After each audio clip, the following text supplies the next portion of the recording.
And we're back dito pa rin sa You're the Boss! Eto na nga, kanina nga ay nabitin tayo kung husay o sablay si Jason D sa katanungan na ano ang pangalan ng fandom ng K-pop group na Twice? At talagang aminado naman siya na wala talaga siyang kaalam-alam. Kilala niya ang Twice, not once, but twice lang. So hindi talaga niya alam kung ano pangalan ng fandom. Kaya naman ang sagot niya is letter A, Twice. Well, pwede naman kasi Twice, di ba? Kaya naman, Jason, ang sagot mong letter A, Twice ay...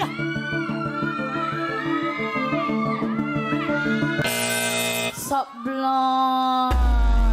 Dahil ang tamang sagot ay letter B, Once. Ang fandom name ng Twice na Once ay ibinigay ng fans noong 2015. Sa Instagram post ng Twice, sinabi nila na if you love us even once, we will repay your love with twice of our love. Kaka-concert lang ng Twice sa Philippine Arena last September 30 and October 1. Kaya once ang tawag nila. Oo nga naman. Ang ganda ng message nyo, no? Ang ganda ng message, no? Tama naman. Pero at least meron tayong natutunan. Pero for this job order, wala ka ulit makukubra.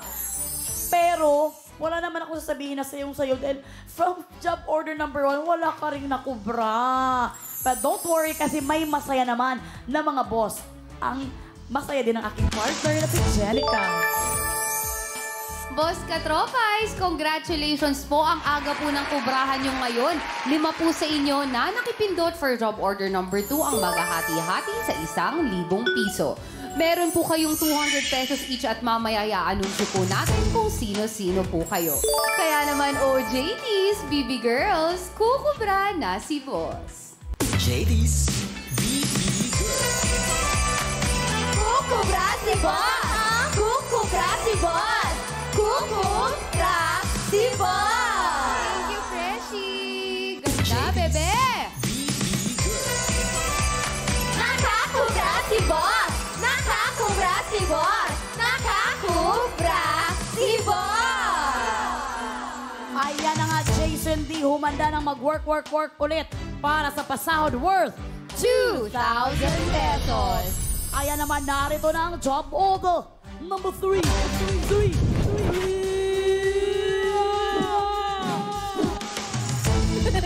Mga boss, for approval niyo po ulit ang utos, mag-login na sa pi.com.ph para sumali. Mula po sa lahat ng makikipindot for this job order, 5 po ang makakakubra kapag sumablay ang ating trabahador. Boss, ano po ba ang gusto niyong iutos kay Jason? Lapis-lapis walang kulang or you and me against the LSC?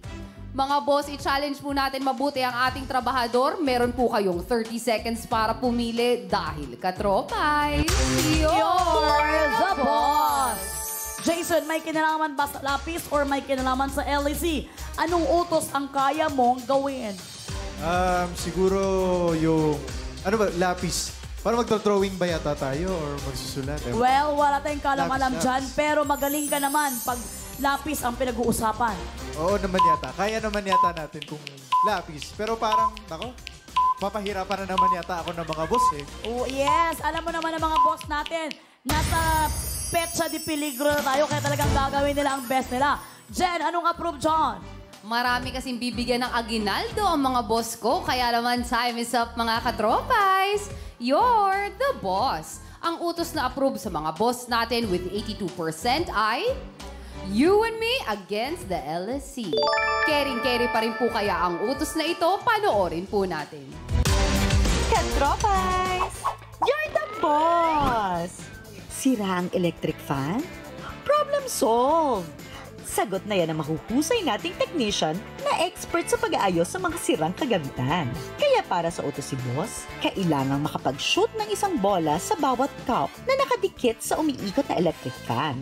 Isa-isang ihahagis ang ping-pong balls. Dapat stay on your marker. Meron lang 60 seconds para sa job order na ito. Sa ginawang evaluation ng ating Board of Testers of Bots, mula sa 10 sumubok mag-shoot, 7 ang nakashoot sa 3 cups. 3 naman ang sumablay. Kaya ito ay may job rating na carry pa. Trabahador, good luck para good job! At yan pesos na mga boss natin para sa job order number 3 na may pasahod na 2,000 pesos. Madali lamang ito, Jason D. Kailangan mo lang lagyan ng bola, ng ping-pong ball, ang 3 cups na nandito sa harap na pinapaikot ng ating electric fan. This moment of time, pangmayaman na ang ating electric fan. Ang challenge naman namin ni Jenica, paunahan kami na magkaroon ng kabag. Challenge na. Ang lakas kasi ng hangin ng paan. Ito ay may job rating na carry pa dahil 7 out of 10 board of testers ang husay na nakagawa nito. Kaya naman, Jason D, kaya mo ba itong gawin? Kakayanin. Babawi. Nagbabasketball ka naman, no? Hindi nga eh. Hindi masyado. Pero I'm sure magaling kang mag-shoot the ball. Yes. At dahil dyan, natatakot naman ako. Kala ko may... Ayan na nga, parang ang maglalaro ata, si Derek ata maglalaro. Well, dahil naharap na natin ang ating electric fan, igaganon pa natin para short talaga tayo ganyan. Okay? Yan. At dahil ready ka na, Jason D, work! Work na! Go! Huwag kang lumampas, Jason D, sa yellow dahil very sensitive ang mga boss.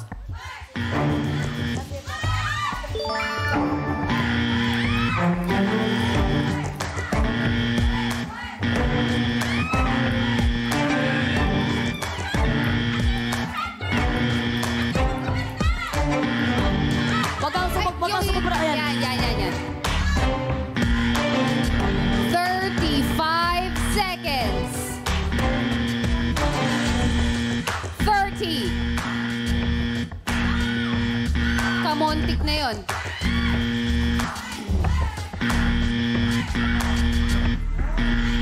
Pumasok sa same cup and it is not counted. Isa na lang ang kailangan mo malagyan. 10, 9, 8, 7, 6, 5, 4, 3, 2, 1, 0. Alam mo, apakasayang talaga nito. Kasi kaya sabi ni Jenica, bakit ang lapit? Kasi ito ay may centimeter na 5 feet lamang. Kasi ito ay job order number 3. Pero ito nalagyan mo, bakit hindi mo ito nalagyan? Ito napakadali lang nito. Pero kanina nakita ko nung nilagyan kasi ito, inaagris ng hangin. Oo. At kitang-kita natin na ikaw pa rin ay supply chain. Yung isa sa Sa same cup mo. Clingy Pero yung isa eh. nakita naman namin na talagang ginawa mo ang best mo, Jason. Jason, Oo, they were nakita very naman namin. sorry. Dahil Okay nagbukas lang. ka ng dibdib mo talaga. Charing na. Samahan mo kami dito sa ating podium. Balik tayo sa mo. Sige, iwan mo lang yun dyan. Jason, Okay lang yun, hindi. okay Uy, lang yun. nalungkot naman ako. Kasi bakit? Pang ilang job order na to, hindi ka pa rin nananalo. Alam mo, talagang hindi ko kinaya yung sinabi mo nung opening kanina. Ako lang to. Talagang ayun. ikaw lang yan. Ito yung nangyari hanggang ngayon sa job order number 3. Wala kang napanalo. Hindi pala ako to. Hindi na pala ikaw yan? Para may iba naman, yung mga boss naman nating katropay naman, bigyan na natin ng chance. Oo. At least, Pero huwag ka din siyang mag-alala kasi hindi pa naman doon nagtatapos at pataas ng pataas ang ating job order. Palaki rin naman ang palaki ang premyo. huwag kang mag-alala, Jason D, dahil marami pa tayong job orders at hindi ka, dahil ikaw nga ay sablay, wala kang sasahurin, pero malay mo mamaya. Ba't yung lagi kong sinasabi sa'yo kung hindi ka man naging masaya? Masaya naman ang mga boss natin, Jen. Bakit malaki ang ngiti ng mga boss katropais ko? Ay, mga boss, 5 po sa inyo na nakipindot for job order number 3 ang maghahati-hati sa 2,000 piso. Meron po kayong 400 pesos each at mamaya i-anunsyo po natin kung sino-sino po kayo. Kaya naman, OJTs, BB Girls, kukubra na si boss. JD's BB Girl. Kukubra si boss! Kukubra si boss! Kukubra si boss! Salamat, Gigi! Thank you, BB Girls! Nakakubra si boss! Nakakubra si boss! Nakakubra si boss! Matapos ang 3 job orders, 15 boss katropais na ang nakakakubra. Ayan, dyan ka na muna, partner. Huwag kang umalis kasi kailangan ata ni Jason D na magpakitang gila sa ating mga boss katropais para pagbigyan naman siya. Para Yes. baka sa job order number 4, yung ano yung gusto niya, ibibigay ng mga boss katropais. So, na-in love talaga ang mga boss katropay, sa charm mo. At para mas lalo mo silang talagang mas humanga sila sa'yo, pwede mo bang haranahin sila? Sige. Pwede ko bang example yung song na yung kaka-release lang? Yung paano ko sasabihin? Pwede mo naman. haranahin nga si Jenica sa harap nila. Dahil naman si Jenica ang assistant ng ating mga boss. Oh, sige, dito ka sa gitna, Jason. Sumama ka daw. Sige na. Sige, Jason. Kayang-kaya mo yan. Ito, oh. Ayan. Napaka-konti nitong partner ko eh. Paano ko sasabihin? Baka naman ang ganda ng kanta. Subukan lang. May isang maglakas loob lang kumanta sa akin yan. Sinasabi ko sa'yo, magdidilim na ang paningin ko. Bakit magdidilim? Sasaktan mo siya? Hindi siya. Sinasabi ko lang, pag naawitan tayo ng ganyan, huwag ka. Ayoko na sa mga nalilito. Alam mo, may allergy kasi itong partner ko sa mga... Ay, ano bang masabi natin eh? Wala siyang allergy. Hindi, pero Wala Jason... ko allergy, rabies lang. Pero, siyempre, ito, kaunti na lang kasi pinakitaan mo kami ng gilas. Paano mo nga sasabihin yun? Kapag gano'n, na sa kanilang dalawa, kung na-in love ka na pala. Ang hirap nun. Pero siguro, kung ako yun, kung nangyari mo sa akin, if ever mangyari sa akin, kailangan ko pumili talaga. Kung sino yung mas may sa akin, sino man mas mahalaga, sino mas mabigat sa puso ko. Doon ako talaga. Kailangan ko i-let go yung isa. Kasi hindi ko mapigilan. Kasi hindi naman pwede na dalawa yung mahalin mo eh. So, kailangan mo mamili ng isa talaga. Yes. Hindi talaga pwedeng dalawa ang mahal, Boss Katropais. Personally po, pwede rin naman pong mali ako, no? Hindi ko lang po talaga mapigilan. Pag dalawa ang mahal ng isang tao, pumunta ka na dun sa pangalawa at huwag mong kalimutang sabihan yung una. Ay, bakit parang may hugot ka pa? Hindi naman sa ganun. Pakiramdam ko lang kasi hindi ka naman mahuhulog sa isang tao kung buo talaga yung pagmamahal mo para dun sa una. Ang hirap kasi minsan kasi susubukan pang lumusot dalawa. Alam mo yung ganun? Yung parang magpasintabi ka na dun sa una, nang sa ganun, yung nauna, makapagsimula na ring muli sa tamang tao. Saan ka ba doon? Sa una o sa pangalawa? Bula na lang ako ngayon. Bula na lang. Na-share ko lang naman. Sorry. Wala tayong pinanggalingan. Walang pinanggalingan, Na walang lang ako tao. dun sa kanta. Na-carried away. Oo. Ang pawang kuan, kwento ay katang isip lamang. Pero talagang tama yan. Bawal dalawa kasi talagang kayo ay pinag-isa dapat yan ni Lord. Kaya talagang, alam mo, wag mo nang i-release yan. Pangit yung kanta pa siya. Hindi! Wala na. Maganda ang kanta. Na-release na eh. Na-release na. Na-release na pala. Maganda Hindi kasi ang nagigigil kanta. kasi ako. Siyempre, hindi ang apakaganda ng melody. Pero alam mo yung, bakit kasi dalawa ang nararamdaman niya? Para yan sa mga may nakakaramdam na feeling sa ganyan, at least nalabas nila sa kanta, no? Oo, yun na lang ang ating... Tsaka huwag naman yung magkakaibigan. Grabe na, mag-aano ka pa yung kaibigan pa, di ba? Huwag na lang. Umalis ka na lang sa friendship. Tama, oo. Ay, hindi, sorry. Parang Eto iba din yung hugot mo, Ma'am Shimela. wala naman ako problema. Wala ba? Oo. Pero ito parang nagkakaproblema ko sa kanta mo eh. Kaya naman, tapusin na nga natin yung kantahan na yan. Game na ulit tayo sa kubrahan. Balik trabaho na tayo. At heto ng pasahod worth 2,000 pesos. Kaya naman para sa job order, number 4. Merry Christmas! Oras na po ulit para mag-approve kung ano ang dapat itanong. Mula po sa lahat ng makikipindot for this job order, 5 po ang makakakubra kapag sumablay ang ating trabahador. Boss, ano po ba ang gusto niyong itanong kay Jason? Film or home? Meron po kayong 30 seconds para pumili dahil katropay. You're the boss! Eto na nga, Jason, isa kang artist sa pagkanta, pero pagdating sa ibang art, saan ka ba mas maalam? Sa film ba or sa poem? Ako, ang hirap. Siyempre, kung ano yung gusto ko dito, hindi yung pipiliin ng mga di ba? Ng mga ano boss gagawin mo? natin. Ako, mas mahilig din ako sa mga movies din talaga. So, mas film ako. Pero siyempre, ang pipiliin ng mga boss natin, yung mahirap. Hindi na naman ang mga kasagot. Okay. Yung po. Alam mo, medyo gipit ang mga boss ngayon, ha? Napapansin ko, ha? Wala Yan silang eh. binoto na gusto ni Jason, di kahit hinaranahan na siya. Kaya naman, Giant, pa-confirm lang. Anong approve dyan? Time is up mga katropais. You're the boss. Inaprubahan nyo na nga po ang itatanong sa ating trabahador with 80% at ito ay may kinalaman sa home. O JTs, i-deliver nyo na ang pinapatanong ni boss. The slogan, different, just a flipping up the program. I'm not committing to none of them, no man. I said I will never wipe another girl. I am no wild man. Oy, oy, oy,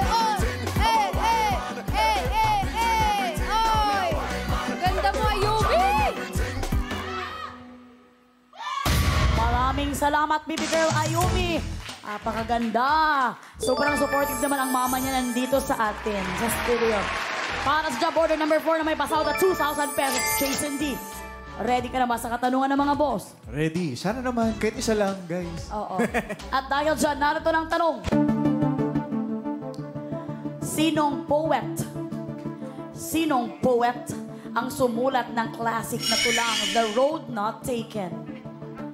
Sinong poet ang sumulat ng classic na tulang The Road Not Taken? Alam mo tong The Road Not Taken? Nabasa ba to? Ay, may pailing-iling ka pa. Letter A. Kunwari alam ko. Oo, pero hindi ko alam. Letter A, Edgar Allan Poe. Letter B, Robert Frost. Letter C, William Shakespeare. Letter D, Rudyard Kipling. Letter E, Elizabeth Barrett Browning. Kung ready ka nang sumagot, Jason D, work na. The Road Not Taken.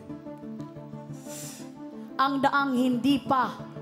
Alam mo, Nakuha. ano nga to? Season 2 nga to, no? Nag-level up nga yun kasi ang hihirap ng mga questions nyo, Diba? Nasa season 2 Oo. talaga kami. Ayun, manghuhula na naman ako ulit eh. So, I think... You can take your time naman. Pwede Okay, mong sige. pag-isipan kung kilala mo ba yung mga taong nasa choices. Ang kilala ko si Edgar Allan Poe tsaka si William Shakespeare. Parang hindi ko sure kung William Shakespeare kasi usually yung mga poems niya is Old English. So may mga thy, thine, mga ganun. Where art thou, mga ganyan.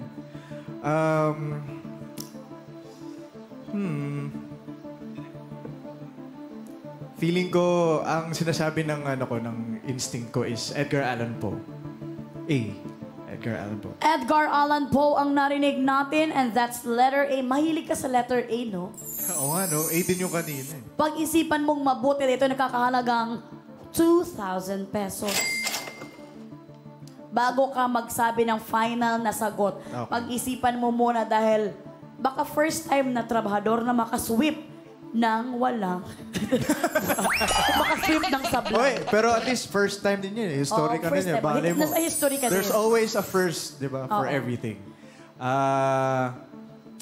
Oo, yun lang. Si Edgar Allan Poe lang, tsaka si William Shakespeare ang kilala ko eh. Si Elizabeth Barrett Browning, hindi ko siya masyadong kilala. Di pa kami nagmi-meet. Pakilala mo naman sa akin. Kilala mo ba si Elizabeth Barrett Browning? Ang kilala ko lang si Aling LB lang. Yung nagtahi ng damit ni Kuya Long nung Sabado. Nagpasalamat nga siya kasi LB eh. Okay. Kay Aling LB pala siya.